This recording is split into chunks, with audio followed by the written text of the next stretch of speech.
ఒక సంవత్సరానికి 2 లక్షల మంది ఇంజనీర్లు పుడుతున్నారు. అదే సంవత్సరానికి 1000 జాబులు పుడుతున్నాయి.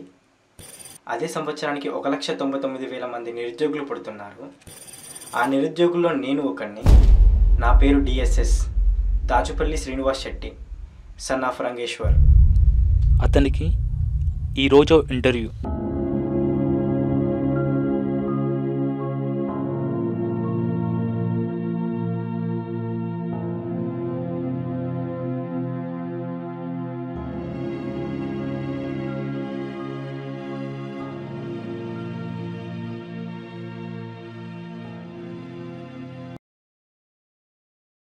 సార్, మా నాన్న ఏం చేస్తాడో తెలుసా సార్? ఒక మామూలు స్కూల్లో అటెండర్గా పనిచేస్తాడు సార్.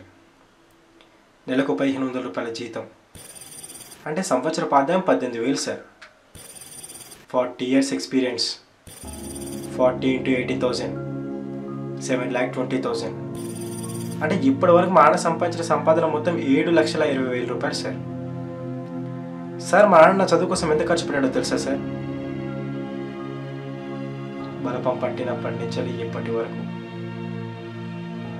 మొత్తం 10,65,780 రూపాయలు ఖర్చు చేశాడు సార్.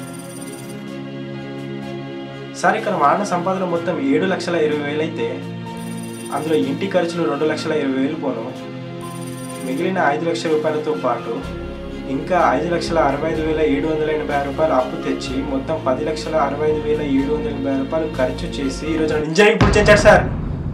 ఇంజనీరింగ్ ఎన్నో ఇంటర్వ్యూలు సార్, ఎన్నో ఇంటర్వ్యూలు.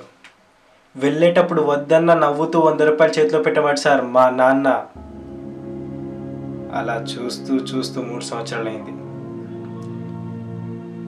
25 ఏళ్ళు నాకు దాటాయి, 65 ఏళ్ళు నాన్నకు దాటాయి సార్. 25 ఏళ్ళు దాటి నేను నిరుద్యోగిని అయ్యాను. 65 ఏళ్ళు దాటి నాన్న హాస్పిటల్ ఐసీయూలో హార్ట్ పేషెంట్ అయిపోయాడు సార్. ఆపరేషన్ అంటున్నారు సార్, 10 లక్షలు అంటున్నారు సార్. ఈరోజు ఆపరేషన్ చేయకపోతే నాన్న బ్రతకరని చెప్పారు సార్. బ్రతకరని చెప్పారు. వచ్చేసింది సార్, వచ్చేసింది. ప్రతి ఒక్కరికి ఒక రోజు వస్తుంది అంటారు సార్. నాకు ఆ రోజు వచ్చేసింది. ఈ రోజు ఇలా రావడానికి కారణం ఎవరో తెలుసా సార్? మా నాన్న సార్. మా నాన్న నన్ను ఇంజనీరింగ్ చేయించడమే సార్ మా నాన్న చేసిన పెద్ద తప్పు. నన్ను ఈరోజు ఇంజనీరింగ్ చేయించి ఆయన ప్రాణాలు కోల్పోతున్నాడు సార్. ఈరోజు నేను ఇంజనీరింగ్ చేయకపోతే మా నాన్న దగ్గర ఆ 10,65,780 రూపాయలు అలాగే ఉండేవి సార్. మన బ్రతికేవాడు సార్. సార్, మా నాన్న కష్టపడి సంపాదించిన సొమ్ముతో రాత్రింబవళ్ళు కష్టపడి సంపాదించిన ఈ సర్టిఫికేట్స్ ఈ సొసైటీలో చెల్లట్లేదు సార్. సార్, 10 రూపాయలు నోట్ చెల్లకపోతే తిరిగి ఇచ్చేస్తాం సార్. అలాంటిది మీరు ఇచ్చిన సర్టిఫికేట్స్ చెల్లట్లేదు సార్. సార్, మీ సర్టిఫికేట్స్ మీకు ఇచ్చేస్తాను సార్. నా 10,65,780 రూపాయలు నాకు ఇచ్చేస్తారా? నాన్న, మీరు కష్టపడి ఖర్చు చేసిన 10,65,780 రూపాయలు ఏ ఒక్క రూపాయి కూడా న్యాయం చేయలేదు నాన్న, న్యాయం చేయలేదు సార్. 3 సంవత్సరాల నుంచి నాన్న ఈరోజు నాకు ఇంటర్వ్యూ ఉందంటే నవ్వుతూ 100 రూపాయలు చేతిలో పెట్టాడు సార్. అలా ఎన్నో ఇంటర్వ్యూలు, ఎన్నో 100 రూపాయలు సార్. అందులో ఏ 100 రూపాయలకు నేను న్యాయం చేయలేదు సార్. ఏ 100 రూపాయలకు న్యాయం చేయలేదు సార్. అలాంటి నాన్న ఈరోజు ఐసీయూలో ఉన్నాడని తెలిసి కూడా, చనిపోతాడని తెలిసి కూడా, నాన్న ఈరోజు నాకు ఇంటర్వ్యూ ఉందంటే నవ్వుతూ 100 రూపాయలు చేతిలో పెట్టాడు సార్. చేతిలో పెట్టాడు. ఈరోజు ఈ 100 రూపాయలకు కూడా న్యాయం చెప్పదు. ఎందుకు సార్ మా నాన్న కడుపులో పుట్టి నేను ఈరోజు ఈ 100 రూపాయల న్యాయం జరగాలి, జరిగి తీరుతుంది.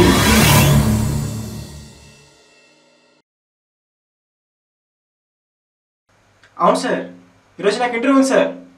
ఇంటర్వ్యూ ఉంది, కానీ మీరు ఇచ్చిన ఇంజనీరింగ్ సర్టిఫికేట్స్తో కాదు సార్, ఆ దేవుడు ఇచ్చిన సర్టిఫికేట్. అవును సార్, ఒకరి బాడీలో కిడ్నీ ప్లేస్ కాలింది సార్. అక్కడికి నా కిడ్నీ వెళ్ళి జాయిన్ అవ్వాలి సార్. సార్, ఇచ్చి ఇంటర్వ్యూ నాకు కాదు సార్, నా కిడ్నీ సెలెక్ట్ అవ్వాలి సార్. మా నాన్నని బ్రతికించుకోవాలి. మా నాన్న ఖర్చు చేసిన 10,65,780 రూపాయలు తీసుకురావాలి సార్, తీసుకురావాలి. ఇంత చేసిన మా నాన్నకి నేను ఇంకేం చేయగలను సార్? నేను ఒక నిరుద్యోగిని సార్.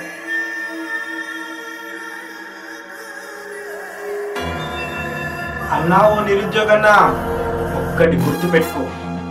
పొలిటికల్ వాళ్ళంటే పొలిటికల్ పుడతాడు, సినీ ఫీల్డ్ వాళ్ళంటే సినీ ఫీల్డ్ పుడతాడు, డాక్టర్ వాళ్ళంటే డాక్టర్ పుడతాడు, లాయర్ వాళ్ళంటే లాయర్ పుడతాడు, డబ్బు పుడతాడన్నా. కానీ పేదవాళ్ళంట్లో ఉన్న పేదలు పుడతారు, అది నిరుద్యోగులైపోతారు. ఎందుకన్నా ఈ గొప్పల చదువులు మనకి?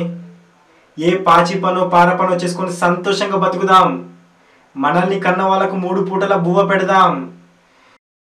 కానీ ఇలాంటి ఇంటర్వ్యూలకు ఏ నిరుద్యోగి వెళ్ళకూడదన్నా, ఏ నిరుద్యోగి వెళ్ళకూడదు.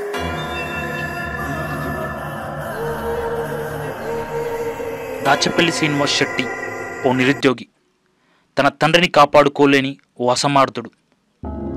అందుకే తన కిడ్నీ అమ్మకానికై కిడ్నీ ఇంటర్వ్యూకి బయలుదేరాడు. సార్, ఇలాంటి నిరుద్యోగులు మన దేశంలో చాలామంది ఉన్నారు సార్. భారత మాత అవినీతి అనే పిడికిల్లో నలిగిపోతుంది సార్. రండి సార్, ఆ పిడికిల్ని పలగొడదాం, రాజ్యాంగాన్ని మళ్ళీ రద్దాం, రాజ్యంలో ఉన్న ప్రతి పేదోడికి ఉద్యోగం ఇద్దాం.